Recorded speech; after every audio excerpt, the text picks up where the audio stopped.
सिंह राशीच्या तेजस्वी आणि आत्मभान असलेल्या व्यक्तींनो, 16 आणि 17 जुलै 2025 या 2 दिवसांच्या काळात तुमच्यासाठी जीवनातील अनेक स्तरांवर महत्त्वपूर्ण घडामोडी घडणार आहेत.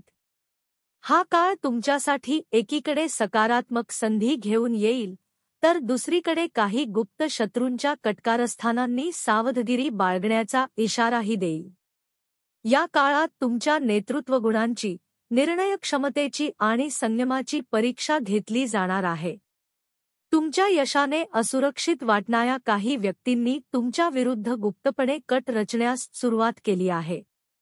त्यांना असं वाटतं की तुमचं वाढतं यश, समाजातील प्रतिष्ठा आणि आत्मविश्वास त्यांच्या मार्गातील अडथळा बनतो आहे.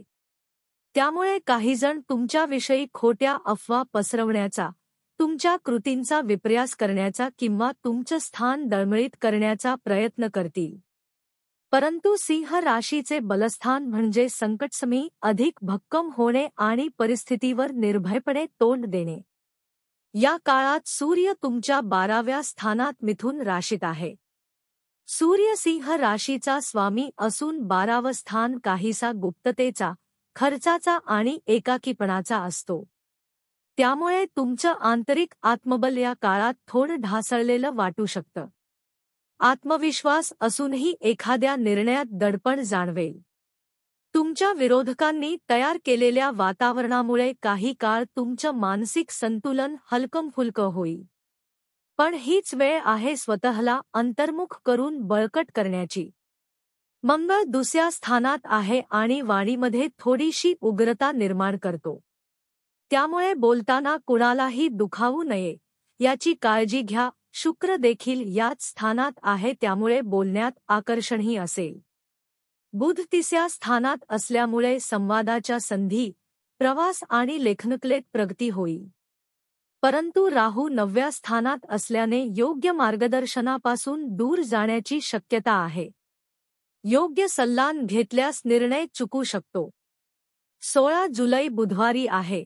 हा दिवस प्रामुख्याने बुधाशी संबंधित असून वाणी, लेखन, व्यवहार आणि बौद्धिक संवादासाठी अनुकूल आहे.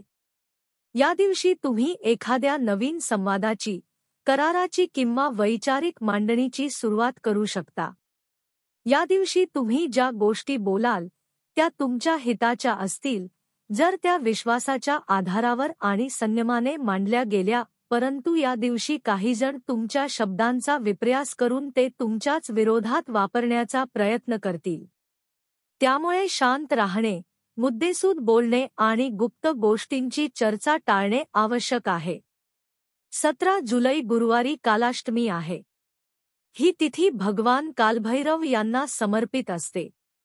सिंह राशीसाठी या तिथीचं विशेष महत्त्व आहे, कारण हे एक असं दिव्य योगक्षेत्र आहे जिथे गुप्त शत्रूंच्या नाशासाठी आणि आंतरिक त्रासांपासून मुक्त होण्यासाठी प्रार्थना केली जाते.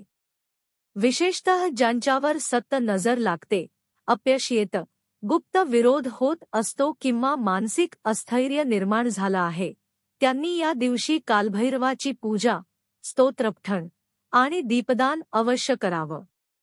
या दिवशी जर तुम्ही संध्याकाळी काळ्या कुत्र्याला अन्न दिलंत, काळा उडीद, काळे तीळ अर्पण केले किंवा काळे कपडे परिधान करून भगवान कालभैरवाच्या मंत्राचा जप केला, तर तुमच्यावरची दुष्ट शक्ती कमी होईल आणि शत्रूंना पराभव स्वीकारावा लागेल. या 2 दिवसात व्यावसायिक जीवनात काही महत्त्वाचे निर्णय घ्यावे लागतील. काही कामं रखडलेली असतील, जी अचानक पूर्ण होण्याच्या मार्गावर येतील. परंतु काहीजण तुमचं नाव वगळण्याचा किंवा तुम्हाला दुर्लक्षित ठेवण्याचा प्रयत्न करतील. काही व्यक्ती तुमच्या कल्पना चोरून स्वतःच्या नावावर सादर करतील. कार्यालयीन राजकारणातून स्वतःला दूर ठेवा, पण कुणी गैरफायदा घेत असल्यास त्याविरुद्ध योग्य रीतीने भूमिका घ्या. सार्वजनिक चर्चांमध्ये शांत राहा आणि काही मुद्दे आंतरिक पातळीवर हाताळा.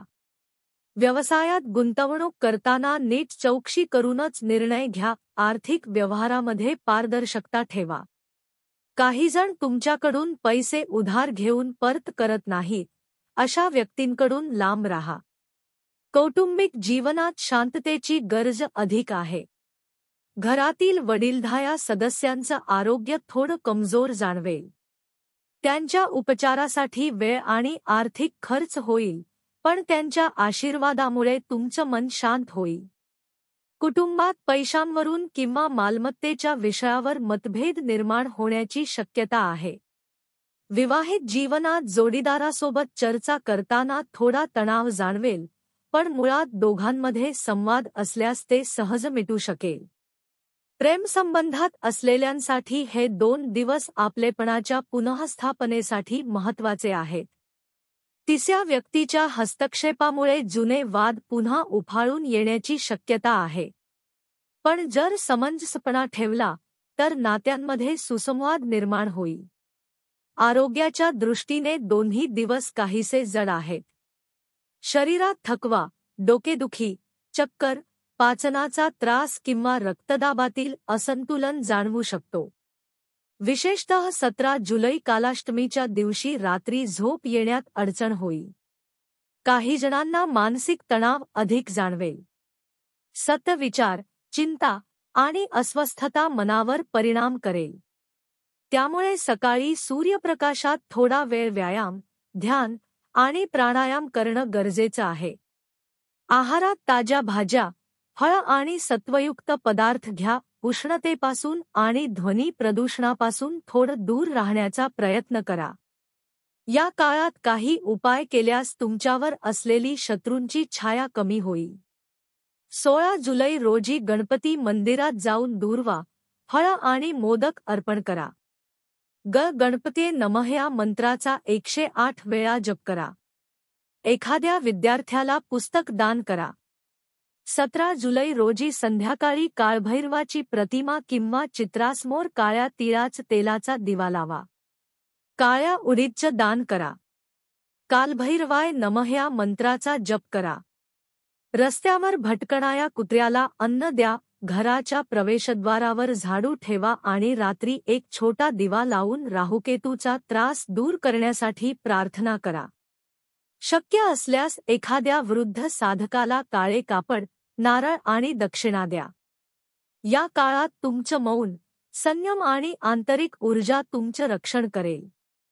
शत्रूंनी कितीही योजना आखल्या तरी सिंह राशीच्या व्यक्ती जेव्हा अंतर्मुख होतात तेव्हा त्यांचं अस्तित्व अधिक तेजस्वी होतं. तुम्ही जर शांत राहिलात तर परिस्थिती स्वतःहून तुमच्या बाजूने झुकू लागेल. परिस्थितीवर मात करायची असेल तर सर्वात आधी स्वतःवर विश्वास ठेवा आणि तुमचं अस्तित्व कोणत्याही वादळासमोर डळमळीत होणार नाही, ही जाणीव दृढ ठेवा. जर हे आजचं सविस्तर राशीभविष्य तुम्हाला उपयुक्त वाटलं असेल आणि त्यातून तुमच्या जीवनाला दिशा मिळाली असेल तर कृपया आमचा चॅनेल नक्की सबस्क्राईब करा. आम्ही दररोज तुमच्यासाठी सखोल, आध्यात्मिक आणि सुसंगत राशीभविष्य घेऊन येतो जे तुमचं आयुष्य उजळण्यास मदत करतं. सुखी संसारासाठी आजचा सुंदर सुविचार. आपल्यावर आलेले संकट हे आपल्या सामर्थ्याची आठवण करून देण्यासाठी असते. जेव्हा आपण वाघासारखं शांत पण सजग राहतो तेव्हा कोणतंही संकट आपल्या जवळ येण्याआधीच मागे हटतं. म्हणूनच आज आणि उद्याचे दिवस हे सजगतेचे, संयमाचे आणि आत्मशुद्धीचे आहेत. शत्रूंचे बळ तुमचं तेज कमी करू शकत नाही, कारण सिंहाची सत्ता गर्जनेत नाही तर त्याच्या शांत ताकदीत असते. शुभ भवतु.